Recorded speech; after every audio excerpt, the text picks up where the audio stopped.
Well, this is the 4th series of London's Burning. We shoot it here at Jacob Street Studios, which is near Tower Bridge. And we are next door to Dock Head Fire Station, which is the model of our fictional Blackwall Fire Station. And in fact, we film quite often over at Dock Head, and we use their appliance bay and yard a lot.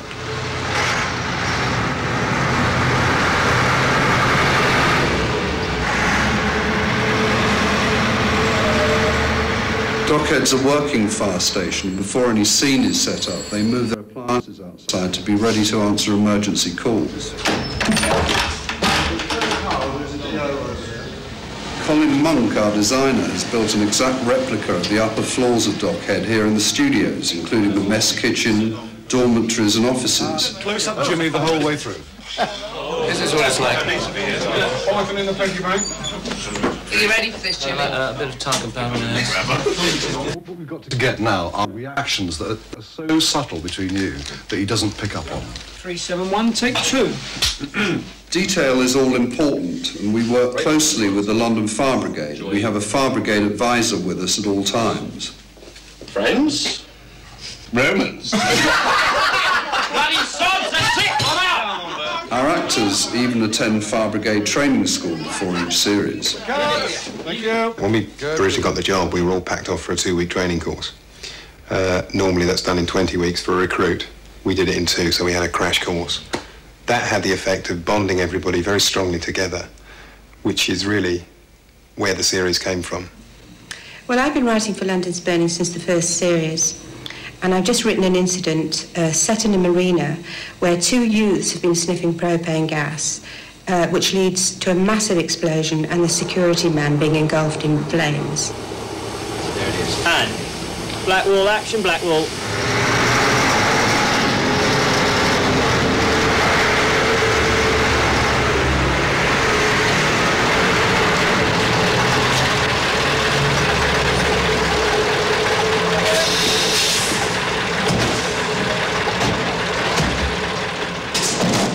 The first thing you see in this scene is the arrival of Blue Watch, and they're getting out of their appliances and trying to muster as much information as they can. Please, let us through, please, ladies and gentlemen, let us through. What's going on, ladies and gentlemen? I looked through the window, I heard shouting, and I saw a man running away from the boat that was berthed at the end there. The security man was on it. The next thing I knew, it went up like a Roman candle. He was definitely on it when it went up. Yes, he was on it. Is anyone else on duty? No, not as well as I. Having gathered the information, the story that I've written is of Blue Watch recovering bodies and also dealing with the fire. The stories couldn't be as precise and technically perfect without the help of Brian Clark, the Fire Brigade advisor. The fires are normally produced by burning propane gas, which gives a very visual effect and adding smoke to it. So that when the cast are actually squirting water from a jet, the water has to miss the fire, otherwise we would lose the effect. You'll see the scene where the station officer dives into the water to try and actually recover a casualty. Now that is partly a cheat. Put some more light out there! Recall! Give me a line, I'm going in! You see Andrew Casimir, who plays the station officer, go to dive in, and that's where the division is made, and that it's then a stunt man who actually does the swimming. The marina, and I detect there's a bit of nonsense going on one of the boats, so I go down to investigate and discover that there's a couple of young lads in there. Yeah, there you go. Making a bit of a mess of the place.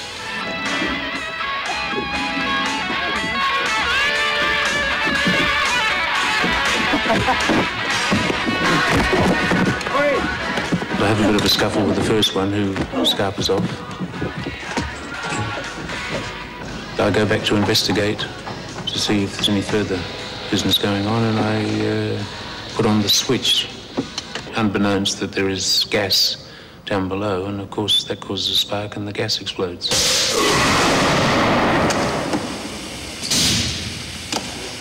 We're using a piece of equipment called a woofer, which we fill with propane gas, set at a certain pressure, which gives us a controlled ball of flame. 2, 1. This is the case all through London's Burning, really. We control it as much as we can. but at the end of the day, it's real flame and it's very hot. We're going to do a test, so I want everybody out to that doorway as before.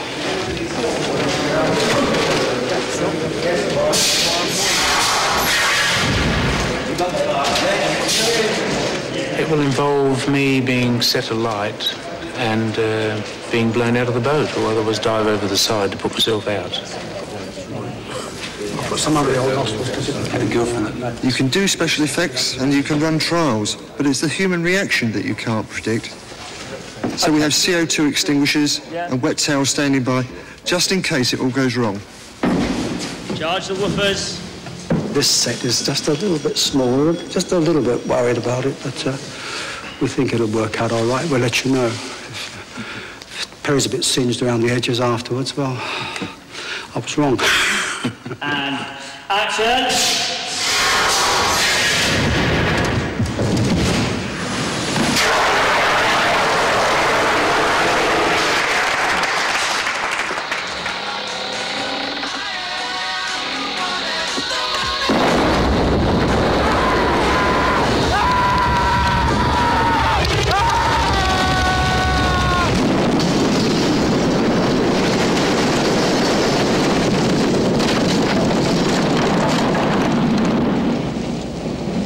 The principle of fire effects is to make everything as safe as possible and then make it look as dangerous as possible.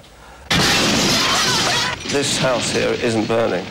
What we have is a number of gas jets which are totally controllable, can be switched on and off, up or down, and when the director says cut, the flames go out and everything is left safe. It's very nice to be able to light with flame with little mobile flame bars that you can move around the set and place exactly where you want them in exactly the same way that you normally use photographic lamps, so that you're sure to have the right colour from the flames themselves and the right flicker. And very often in these firefighting scenes, the firemen wear a complete face mask, and of course the flames that you're lighting them with reflect in the visor, in the face mask, which is very pretty. Wearing breathing apparatus is strange at first because the restriction of it actually having your face covered, and just learning to trust the fact that when you do breathe in there is going to be air there, because if you don't get it quite right at first, you breathe in, there's no air, and it's horrible. It's real panic stations. In episode 7 of the forthcoming series, we have a script which involves a hotel fire where a family are trapped.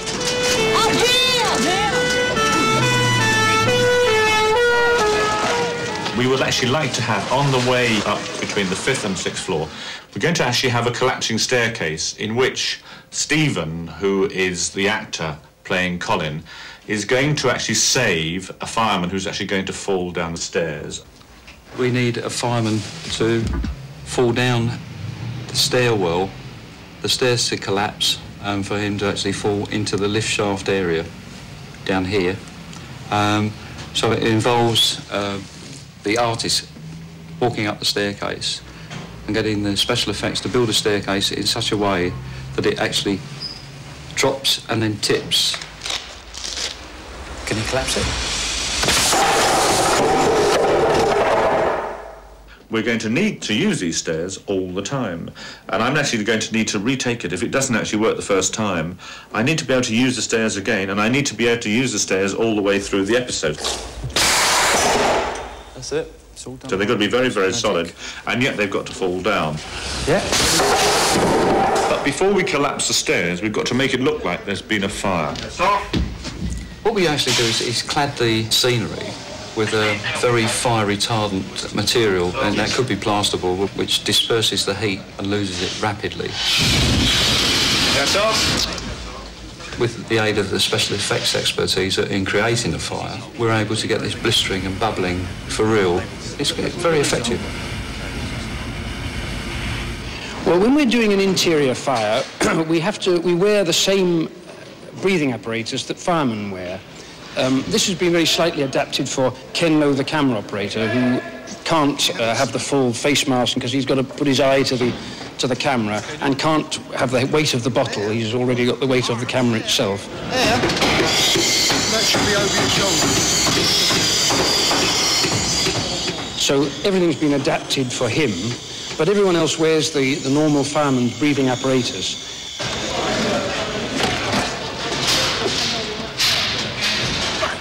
Because it's quite a nice shot for when the firemen are fighting the fire to squirt the camera with their hoses, we have a revolving glass on the front of the lens which flings all the water that might hit it away. And then there's the problem, once you start fighting the fire with water, there's a lot of steam, and the lens and all mist up, so we've got another hose line of air that comes in and blows away the condensation, so it's quite a performance, the whole bit.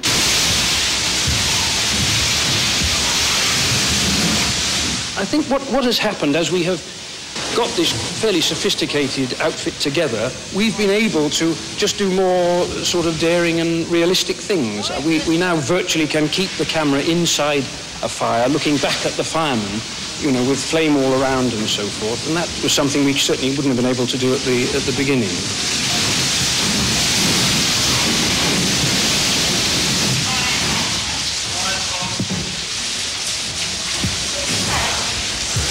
We're up on the 6th floor, mate.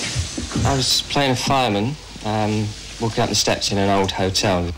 As I'm walking up, the fire burns through the steps, they collapse, and I fall through a panel into the lift shaft. It had to be extremely well timed, because when I hit that step... Go! I was already starting to go off balance, otherwise I might have fallen the wrong way. The whole thing's complicated by the fact I've got this breathing apparatus on, which weighs a ton, gets in the way for when I've got to fall through, and also is difficult for when I've got to be pulled out. Shit! What we're trying to do in this particular episode is that we have a probationary fireman called Colin who has not been a hero yet, and we thought it was about time we gave him a chance. Try and swing your legs up, mate. That's it. I really like the character. And he's quite romantic about the idea of firefighting, and he just loves the idea of sort of going in there and saving people's lives. So I think we're pretty pleased with today's incident. OK, that's it, mate, all right? Quick! Get up here! Get his BA mask, his BA set off. I think there's aspects of Colin that are in my own personality, such as his gullibility. I'm quite gullible, and his naivety maybe slightly, but I don't think I'm quite as gullible and as naive as him, and hopefully more intelligent.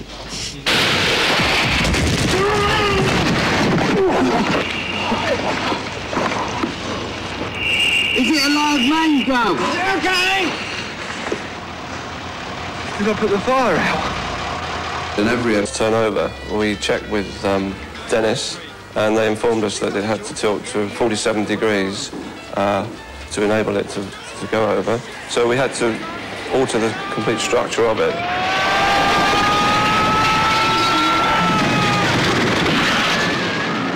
Normally the water tanks on an appliance are at the bottom, so we moved them to the top to make it more unstable.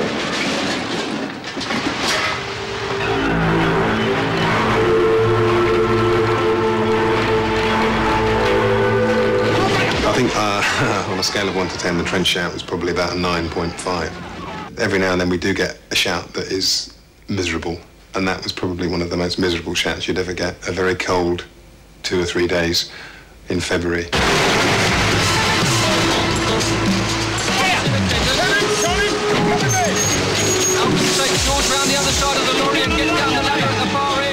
The trench itself was one big special effect.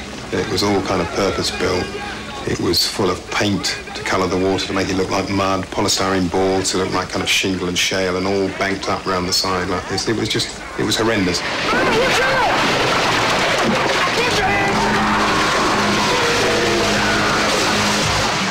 Collapsed piles of wood, all on bits of hinges and things like this, and it was just a complete mishmash. And then hidden along the side of that trench were camera positions and everything else, so they were all kind of sunken underground. The whole time we were doing the rescue, they had a crane from above with water to simulate rain, so you were wet. Every which way you looked, you were wet. There's a boy out. In the real fire brigade, they'd have been in and out. On London's Burning, you're in and in and in and in and in for 3 days. You don't get a break, really. But it's all good fun. What they did, they actually got this sewer, it was a proper sewer, but it wasn't used. They pumped this fresh water in for health reasons. They give you these sort of dry suits, and we rehearsed and got in the water. It was fine, no problems, and then we got out and took all the gear off. There's lots of stones on the floor. So obviously we've punctured the suits unbeknownst to us. So we've jumped, put them on again and gone into the water. And then it slowly started to fill up, which is a really funny sensation, that sort of thing. It slowly fills up and gets colder and colder. Then it hits all sorts of parts that are more sensitive than others.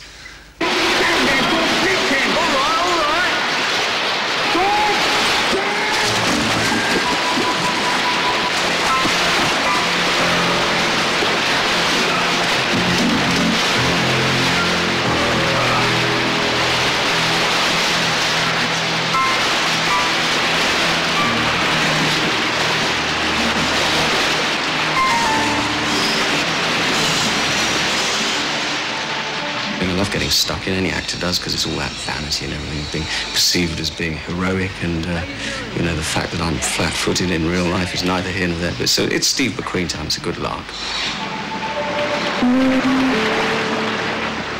If you do these big pieces, everybody gives you brandy afterwards and blankets if they're cold, and that's a very good arrangement. Writers can invent anything, but the team has to recreate it.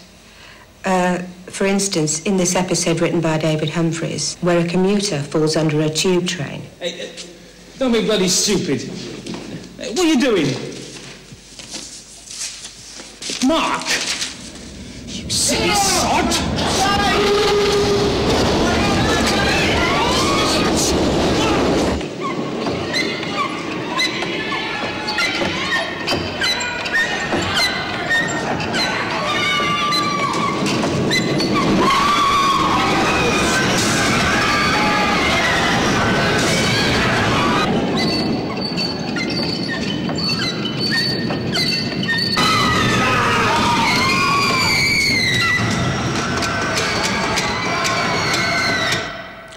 Shout for episodes 9 and 10 was the biggest we've ever done.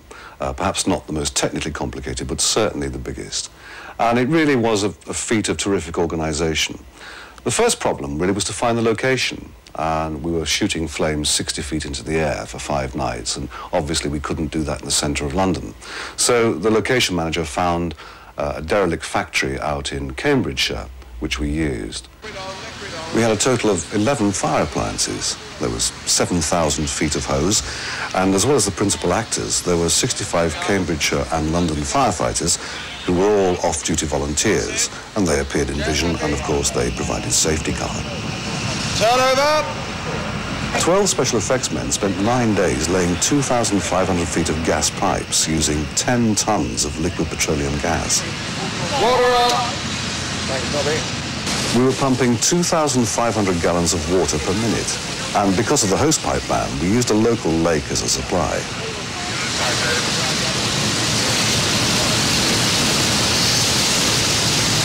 Cut, cut, cut, cut!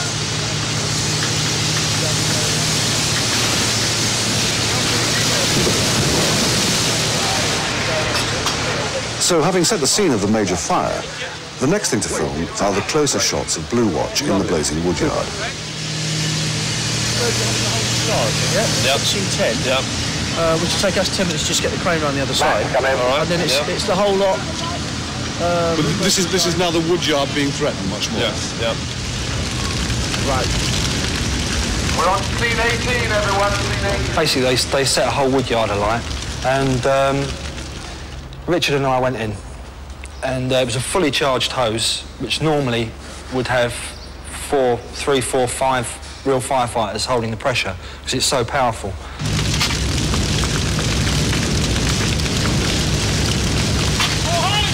It was real slippy, because there was about sort of 3 or 4 inches of mud, and it was hot, really hot. It felt like my face was swelling with the heat. So it was like real adrenaline, you know, heart-pumping stuff. It was good, it was exciting. It was probably the closest that I've got to real firefighting.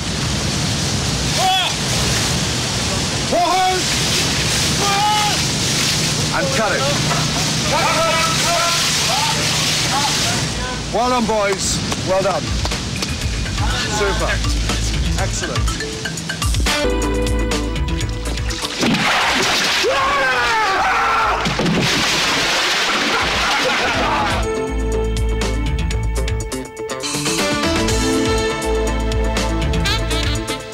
Curtain ring? How the hell do you get a curtain ring stuck on your whip? Get bay leaf. Bay leaf? Bolt dropper, please. What's a bolt dropper?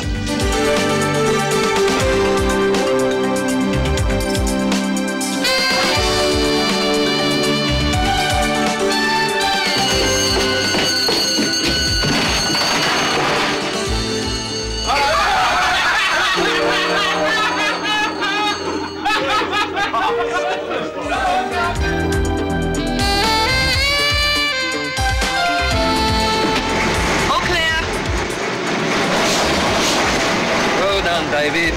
Whoops.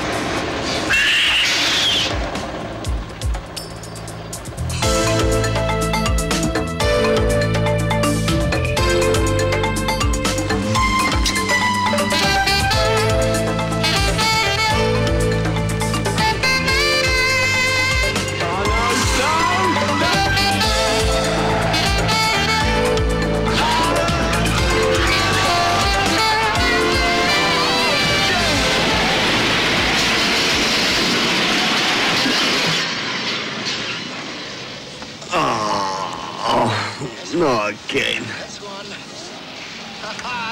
Did the earth move for you too?